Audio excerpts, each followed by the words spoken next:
கிரியாஸின் அதிரடி ஆடி சேல் 70% வரை தள்ளுபடி. கிரியாஸ், இது நம்ம ஃபேமிலி.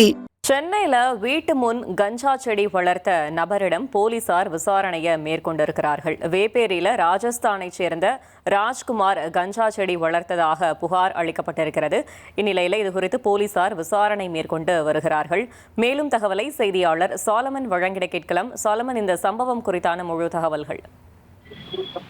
சென்னை வேப்பேரி ஆரியன் லேண்ட் பகுதியில ராஜஸ்தான் மாநிலத்தை பூர்வீகமாக கொண்ட ராஜ்குமார் என்பவர் அவரது வீட்டுல கஞ்சா செடி வளர்ப்பதாக அதே பகுதியை சேர்ந்த சில நபர்கள் நேற்று மாலை வேப்பேரி போலீசாருக்கு தகவல் கொடுத்திருக்கிறார்கள். தகவலின் பேர்ல சம்பவ இடத்திற்கு சென்ற வேப்பேரி போலீசார் அங்கு சென்று சோதனை மேற்கொண்டதில் அங்கு கஞ்சா செடி இல்லை என்பதும் தெரிய வந்திருக்குது. பின்பு தீவிரமாக சோதனை மேற்கொண்டதுல செடி ஒன்றை வெட்டிய தடம் இருப்பது கண்டுபிடிக்கப்பட்டது போலீசாரால்.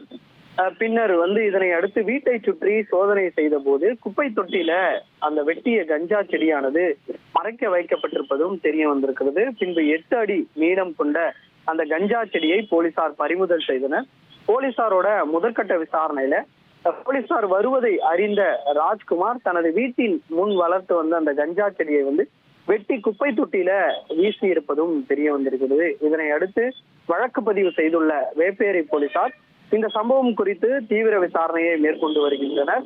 இந்த வழக்குல தற்போது வரை அந்த கஞ்சா செடி வளர்த்ததாக கூறப்படக்கூடிய ராஜ்குமார் இன்னும் கைது செய்யப்படவில்லை. இருப்பினும் அவரிடம் தொடர்ந்து விசாரணையானது மேற்கொள்ளப்பட்டு வருகிறது. எப்படி வளர்த்தார் என்பது குறித்தான விசாரணையை அவரிடம் மேற்கொண்டு வருகின்றனர். தகவல்களுக்கு நன்றி சாலமன். கிரியாஸின் அதிரடி ஆடி சேல் 70% வரை தள்ளுபடி. கிரியாஸ், இது நம்ம ஃபேமிலி.